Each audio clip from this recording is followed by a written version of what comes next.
και μου τη λέει κιόλα. Του λέω, συγγνώμη, του λέω, ήταν 10 Σεπτέμβρη πέρυσι. Συγγνώμη, του λέω. Μπορείς να μου εξηγήσεις πόσα λεφτά βγάζεις? Μου λέει τόσες χιλιάδες ευρώ το μήνα. Πόσους μήνες έχεις στην εταιρεία? Μου λέει 7. Και πώς πουλιέται αυτό? Μου λέει, εγώ δεν ξέρω να πουλάμε, μόνο 19 χρονών.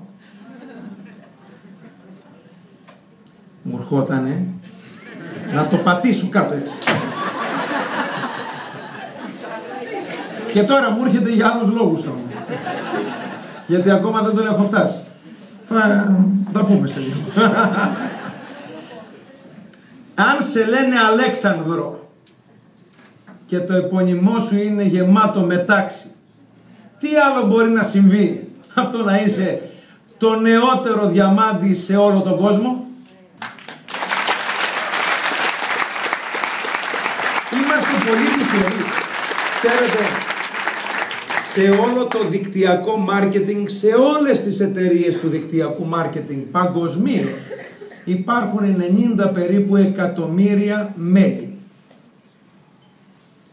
Όλοι θεωρούν τιμή τους σε όλες τις εταιρείες ότι ο Αλέξανδρος ο Μεταξάτος είναι το νεότερο διαμάντι του δικτυακού μάρκετινγκ παγκοσμίως. Για σκεφτείτε το αυτό.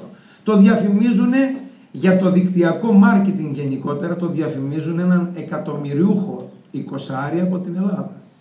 Για σκεφτείτε το αυτό. Εμείς έχουμε την τύχη να τον έχουμε ανάδοχο.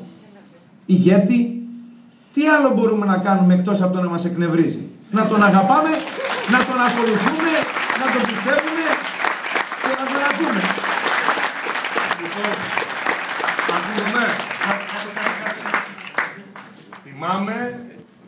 Θυμάμαι αυτό που λέει. Στην αρχή δεν το πολύ θυμόμουν, όταν την έλεγε την ιστορία. Αλλά θυμάμαι να είμαι στην Πάτρα, στο ξενοδοχείο Αστή.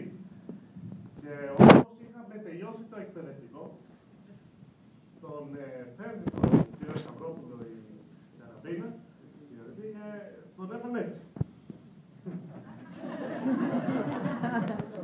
Τον βάζει μπροστά. Και λέει από εδώ ο κύριος Μεταξάτος. Όχι, από εδώ Αλέξανδρος είχε πει. Τι ήταν ο Σταυρόπουλος? Ναι. Και κοίταγα ότι έψαχνε κάποιος. Κοίταζε γύρω. Αυτός τελικά ο δεύτερος που μου πετάται ή δεν είναι σήμερα εδώ? Εδώ.